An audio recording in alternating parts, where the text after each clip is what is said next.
మన ప్రభువును రక్షకుడైన యేసుక్రీస్తు నామములో మీకు అందరికీ శుభములు తెలియజేస్తున్నాను. వాక్యం చదువుకుందాం. పరిశుద్ధ గ్రంథంలో నుండి ప్రకటన గ్రంథము 3వ అధ్యాయము 20వ వచనం చదువుకుందాం. పరిశుద్ధ గ్రంథంలో నుండి ప్రకటన గ్రంథము 3వ అధ్యాయము 20వ వచనం చదువుకుందాం.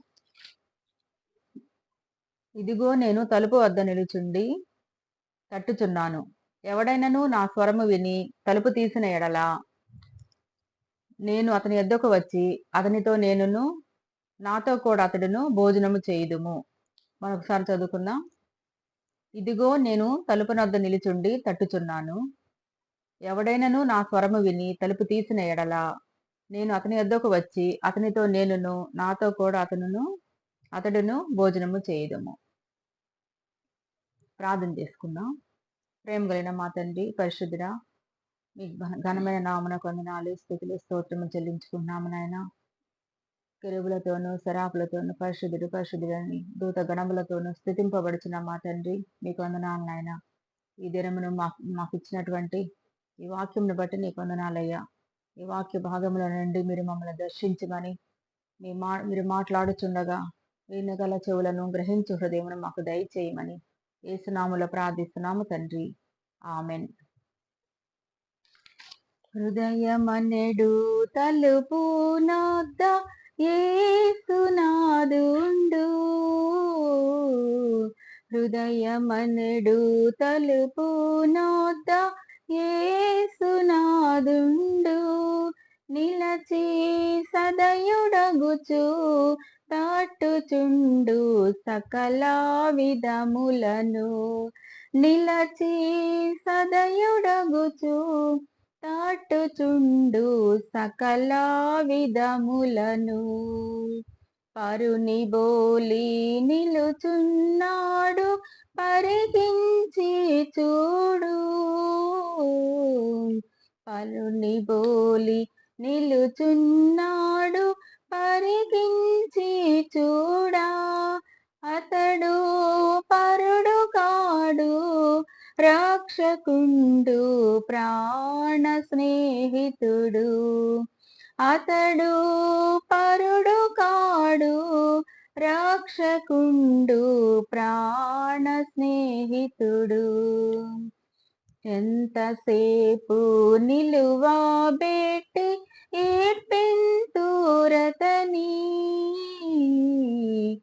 ఎంతసేపు నిలువబెట్టి ఏడ్పెంతురతని. ఆతాడెంత దయతో పిలచుచున్నాడిప్పుడు మిమ్ములను. ఆతాడెంత దయతో పిలచుచున్నాడిప్పుడు మిమ్ములను. బ్రతుకు శాశ్వతంబు కాదు పరికించి చూడా. బ్రతుకు శాశ్వతంబు కాదు పరికించి చూడా. గానా బ్రతికియుండు కాలముననే ప్రభుని గొలువండి. గానా బ్రతికియుండు కాలముననే ప్రభుని కొలువండి. హృదయమనెడు తలుపు నొద్ద యేసునాదుండు. నిలచి సదయుడగుచు తట్టుచుండు సకల విధములను. నిలచి సదయుడగుచు తట్టుచుండు సకల విధములను.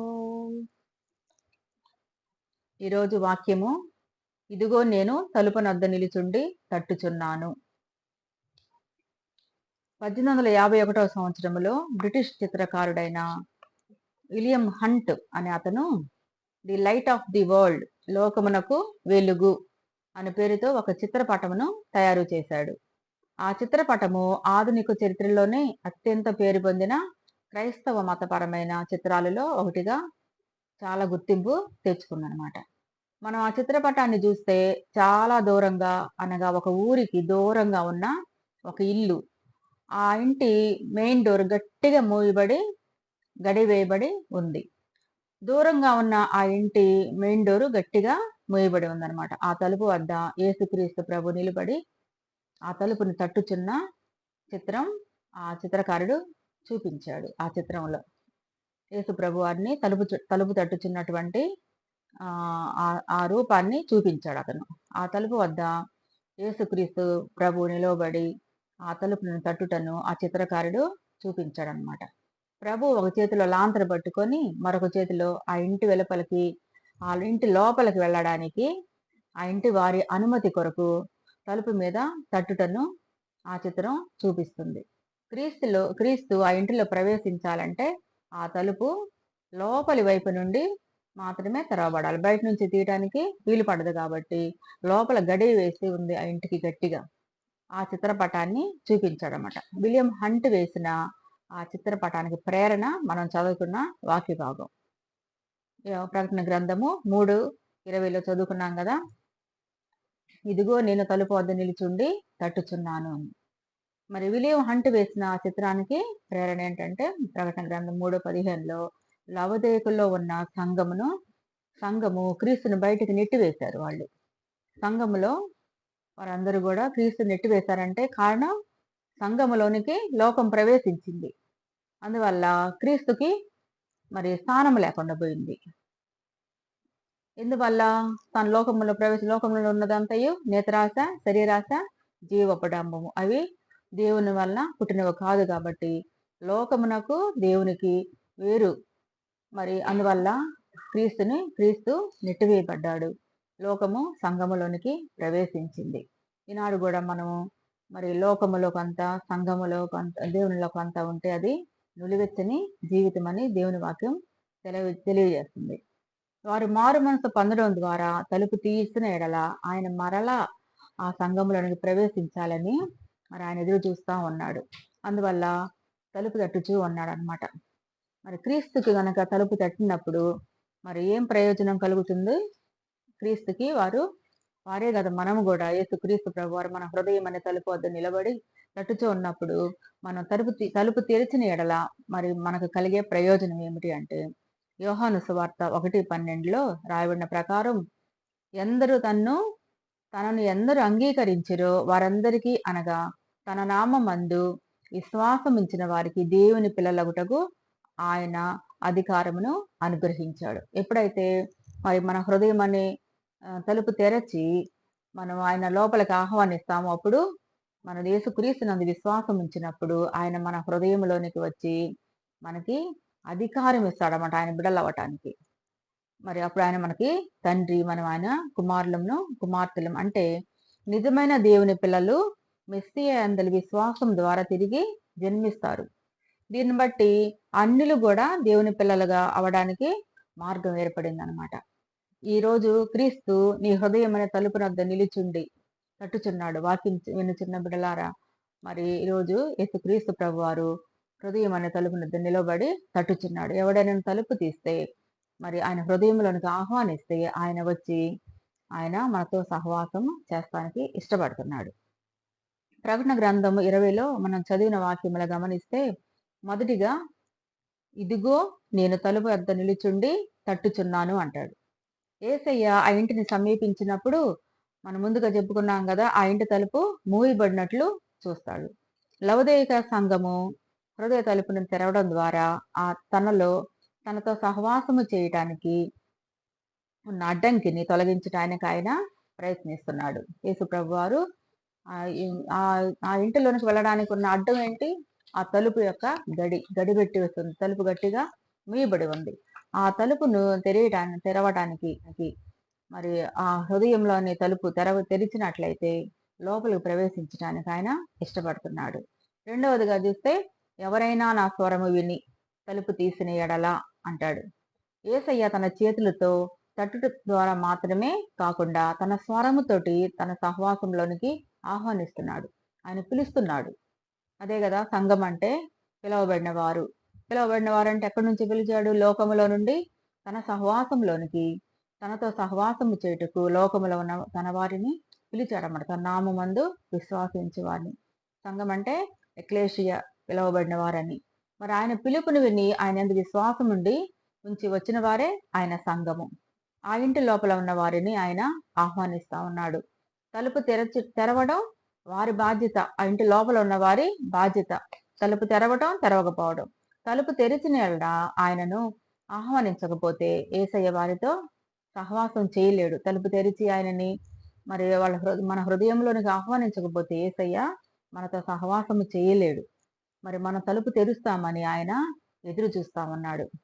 ఇక్కడ రాయబడిన మాటలో if any one opens the door to hear my voice అంటాడు.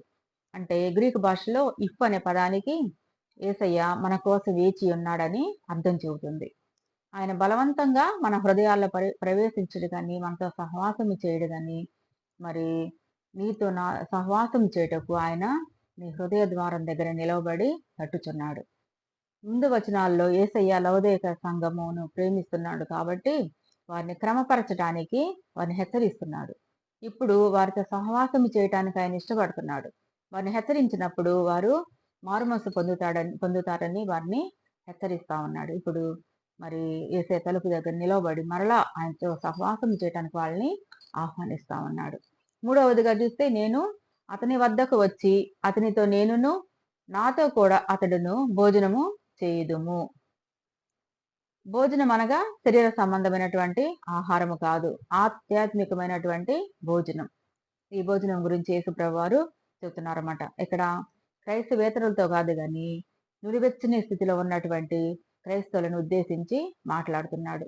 క్రీస్తువునందు విశ్వాసం ఉంచిన వారు నులివెచ్చని స్థితిని విడిచి క్రీస్తులో వ్యక్తిగత జీవితం గడపడానికి, వ్యక్తిగతంగా సహవాసము చేయడానికి, ఆయనతో సహవాసము వ్యక్తిగతంగా కలిగి ఉండాలని ఆయన యొక్క ఉద్దేశమై ఉన్నది. అందువలన వారిని ఆహ్వానిస్తున్నాడు. క్రైస్తవ విశ్వాసి యొక్క ఆధ్యాత్మిక జీవితాన్ని పునరుద్ధరించడానికి వారితో సహవాసం చేయాలని ఆయన వారి హృదయపు తలుపు నద్ద నిలబడి తట్టుచున్నాడు. అందుకు మరి ఆయన తట్టినప్పుడు తెరవటానికి మనం ఇష్టపడే వారంగా ఉండాలి. ఆయన వారి హృదయపు తలుపును తట్టుచున్నాడు. ఆయనను నీ హృదయంలోనికి ఆహ్వానించడానికి నువ్వు ఇష్టపడుతున్నావా? నేను ఇష్టపడాలని, మనతో సహవాసము చేయాలని ఆయన పరమును వీడి మా భూలోకానికి తండ్రితో కూడా ఉండట విడిచిపెట్టకూడని భాగ్యము ఎంచుకొనలేదు కానీ తనను తాను రిక్తునిగా చేసుకొని నిన్ను నన్ను ప్రేమించి మనతో సహవాసము చేసి మనలను కూడా తనతో నిత్యత్వంలో ఉండటానికి ఆయన తీసుకువెళ్ళడానికి ఈ లోకానికి వచ్చాడు. కాబట్టి మన హృదయం అనే తలుపును తెరచి ఆయనను మన హృదయంలోనికి ఆహ్వానించే వారంగా మనం ఉండాలి. ఇంకను ఆయనను నీ హృదయంలోనికి చేర్చుకొనకపోతే ఇదే మిక్కిలి అనుకూలమైన సమయము, ఇదే మిక్కిలి రక్షణ దినము. ఇప్పుడైనాను ఆయనను నీ హృదయంలోనికి ఆహ్వానించాలి. ఆయన నీ హృదయపు వాకిలి బయటనే నిలవబడి ఉన్నాడు. ఇంకను నిన్ను పిలుస్తున్నాడు, ఎదురు చూస్తున్నాడు. ఇప్పుడే ఆయన నీ హృదయంలోనికి ఆహ్వానించు. లవోదికయ సంఘములోని అనేక మంది ధనవంతులు, వాళ్ళు ధనవంతులే గాని ఆధ్యాత్మికంగా దరిద్రులుగా ఉన్నారు. మరి వారు అహంకారులు కూడా. అందువలన వాళ్ళు దిగంబరత్వముని కలిగి ఉన్నారు. మరి ఈ సత్యాన్ని గ్రహించినందువలన వాళ్ళు ఆధ్యాత్మికంగా గుడ్డివారు అని దేవుడు చెప్తున్నాడన్నమాట. ఇప్పుడైనా వారు ఆసక్తి కలిగి మారు మనసు పొందితే మరి క్రీస్తు వారికి ఆధ్యాత్మిక దృష్టినిచ్చి ధనవంతులుగా చేసి ప్రశస్తమైనటువంటి వస్త్రాలను అనుగ్రహించి, మహిమ వస్త్రాలను అనుగ్రహించి వారిలో మరి వారిని అలంకరిస్తాడు. దిగంబరత్వంతో ఉన్న వారిని, మరి ఆధ్యాత్మికంగా గుడ్డివారుగా ఉన్న వారిని ఆయన కరుణించి ఆయన గనక హృదయంలోనికి చేర్చుకున్నట్లయితే, ఆసక్తి కలిగి మారుమనసు పొందినట్లయితే మరి ఆధ్యాత్మిక దృష్టినిచ్చి ధనవంతులుగా చేసి ప్రశస్తమైన వస్త్రాలతోటి మరి మహిమ వస్త్రాలను, ప్రశస్తమైన వస్త్రాలను ఇచ్చి ఆయనతో పాటు యుగ యుగములు జీవించటానికి ఆయన అవకాశాన్ని ఇస్తాడన్నమాట. మరి లేని ఎడల ఏమంటున్నాడంటే ఉమ్మివేయ ఉద్దేశించుచున్నాను అంటాడు. మరి ఎంత భయంకరము! దేవుడు ఇంకా ఉమ్మివేయ ఉద్దేశించుచున్నాడు. దేవుని నుండి మనం దూరం అయిపోతాం. ఉమ్మి వేస్తే ఏమైపోద్ది? మనం ఎందుకు పనికిరాని వారం. కానీ క్రీస్తు నందుండి మనం బహుగా ఫలించాలని, ఆయనలో అంటుకట్టబడి జీవితం జీవించాలని దేవుడు మనకు అవకాశాన్ని ఇస్తున్నాడు. మరి సరిదిద్దుకోవటానికి నేను సిద్ధముగా ఉండాలి. ఆయనను హృదయంలోనికి ఆహ్వానించి ఆయనతో యుగయుగములు కలిసి జీవించాలని, మరి ఆయనతో సహవాసం చేయడానికి సిద్ధపడాలని దేవుని వాక్యం ద్వారా మనం హెచ్చరించబడుతున్నాం. చూడండి దేవుడు ఏమంటున్నాడు, లవోదికయ సంఘం ఏ విధంగా ఉంది, నులివెచ్చని జీవితాన్ని కలిగి ఉంది. మరి ఈనాడు కూడా క్రైస్తవులు నులివెచ్చని జీవితాన్నే కలిగి ఉంటున్నారు. మరి అటువంటి మరి దేవుని యందు విశ్వాసం ఉంచి ఆయన నామమందు రక్షణ పొందిన వారు కూడా మరి మా వాళ్ళే కొంతమంది ఉదయాన్నే చర్చికి వెళ్తారు. చర్చి నుంచి రాగానే కొంతమంది దారిలోనే సిగరెట్ల కొట్ల దగ్గర నిలబడి సిగరెట్లు తాగుతూ ఉంటారు. మరి కొంతమంది సాయంత్రం ఉదయం చర్చికి, సాయంత్రం సినిమా హాల్లో. మరి ఇటువంటి జీవితాన్ని దేవుడు ఏమంటున్నాడంటే నులివెచ్చని జీవితం. ఇటువంటి జీవితం జీవించే వాళ్ళు పరలోక రాజ్యానికి అర్హులు కాదు. ఇటువంటి జీవితాన్ని జీవించే వాళ్ళు యేసుతో సహవాసం చేయటానికి అర్హులు కాదు. కాబట్టి ఇక్కడ ఏమవుతారు, నిలువెచ్చని జీవితాన్ని జీవించే వాళ్ళు ఉమ్మివేయబడతారంటే ఇక్కడే విడిచిపెట్టబడతారు. ఆయన మేఘారూఢుడై వచ్చినప్పుడు దేవుడు మరి ఆయనతో పాటు మనం కొనిపోయబడే వారంగా ఉండాలంటే నిలువెచ్చిన జీవితాలను మనం విడిచిపెట్టాలని వాక్యం ద్వారా మనం హెచ్చరించబడుతున్నాము. ఇది అంత్యకాలము, అపాయకరమైన దినములు. ఉదయం ఒక పాస్టర్ గారు చెబుతున్నాడు, నోహ దినముల్లో ఉన్నట్లుగా ఇప్పుడు జరుగుతున్నది. అక్రమ విస్తరించుట చేత మరి అన్యాయంగా ప్రవర్తిస్తున్నారని, మరి లోతు దినముల్లో ఉన్నట్లుగా ఇప్పుడు జరుగుతుందని, ఇప్పుడు పరిస్థితులు లోతు దినముల్లో ఉన్నట్లుగా ఉన్నాయని చెప్తున్నాడు ఒక పాస్టర్ గారు. మరి మనందరికీ తెలుసు నోహు దినముల్లో ఏ విధంగా ఉన్నది. బలత్కారులు, నెఫేలులు అనే వాళ్ళు ఉన్నారంట లోతు దినాల్లో. అందువల్ల ఏమైంది, 150 సంవత్సరాలు వాక్యం ప్రకటించబడినా కూడా అందరూ జలప్రళయం ద్వారా నశించిపోయారు. మరి లోతు దినాల్లో కూడా మరి ఆ అక్రమంగా మరి జీవించటం వలన, వాళ్ళు చేయకూడని చేయటం వలన వాళ్ళు ఏమైపోయారు, అగ్ని గంధకాలతో మరి కాల్చబడ్డారు. ఇప్పటికి కూడా ఆ సొదొమ గొమొర్రాల పట్టణాలు ఆ విధంగానే ఉన్నాయి. కాబట్టి మనం కూడా మరి వాక్యం అనేది రెండంచుల వాడగల ఖడ్గం. అది మీకు నాకు మరి ప్రాణాత్మ దేహాలను మూలులను విభజించేటువంటిది. కాబట్టి మరి ఇప్పుడైనా మనం కూడా లవోదికయ సంఘానికి ఇచ్చినటువంటి హెచ్చరికను దేవుడు మనకు కూడా ఇస్తున్నాడు. కాబట్టి మనం మన జీవితాలను సరి చేసుకొని ప్రభు రాకడ కొరకు సిద్ధపడి ఆయనతో యుగయుగంలో జీవించుటకు, మరి అశాశ్వతమైనటువంటి ఈ లోకంలో మనం సినిమా హాల్కి వెళ్తే మన సంతోషం 2 గంటలే. మరి ఇంకెక్కడన్నా మనం వెతుక్కుంటే సంతోషం ఈ లోకపరమైనది, అది అశాశ్వతమైనది. కానీ యుగయుగములు శాశ్వతముగా నశింపు లేనటువంటి, మరణము లేనటువంటి, మరి దుఃఖము లేనటువంటి, భయము లేనటువంటి, శాశ్వతమైనటువంటి, ఎవరు తీసేయలేనటువంటి సంతోషాన్ని, సహవాసాన్ని మన దేవునితోటి కలిగి ఉంటకు పరిశుద్ధాత్మ దేవుడు సహాయం చేయనుగాక. ఆమేన్. ప్రార్థన చేసుకుందాం. ప్రేమగైన మా తండ్రి, మీ పరిశుద్ధ నామమునకు వందనాలు నాయన. ఈ దినమందు మీరు మాకు ఇచ్చిన వాక్యం బట్టి మీ స్తోత్రాలయ్యా. ఈ అంత్య దినములలో నా తండ్రి యోహాను మరి కడవరి కాలంలో జరగబోయే వాటి గురించి ప్రత్యక్షతలు నాయన నువ్వు అనుగ్రహించినందువల్ల ఈ ప్రకటన గ్రంథాన్ని రాశాడు. అవి మా కొరకు మీరు రాయించినవి గనక నాయన మా జీవితాలను ఈ వాక్యం ద్వారా సరి చేసుకొని నీకు తండ్రి మీరు అక్కడకు సమీపంగా ఉన్న దినాల్లో నా తండ్రి మేము జీవిస్తూ ఉండగా నువ్వు ఎప్పుడు వస్తావు, దొంగ వలె వచ్చినప్పుడు నాయన మేమందరము కూడా కడబోర శబ్దము వినగానే ఎత్తబడే గుంపులో మేమందరం కూడా నీ పిలుపుని వినేవారముగా, నీతో ఎత్తబడే వారముగా మా జీవితాన్ని సరి చేసుకొని నీ రాకడ కొరకు సిద్ధపడటకు సహాయం చేయమని యేసయ్య జీవముల పరిశుద్ధ నామములో మిక్కిలి వినంగా వేడుకొని ప్రార్థించి పొందుకొనిచున్నాము తండ్రి. ఆమేన్.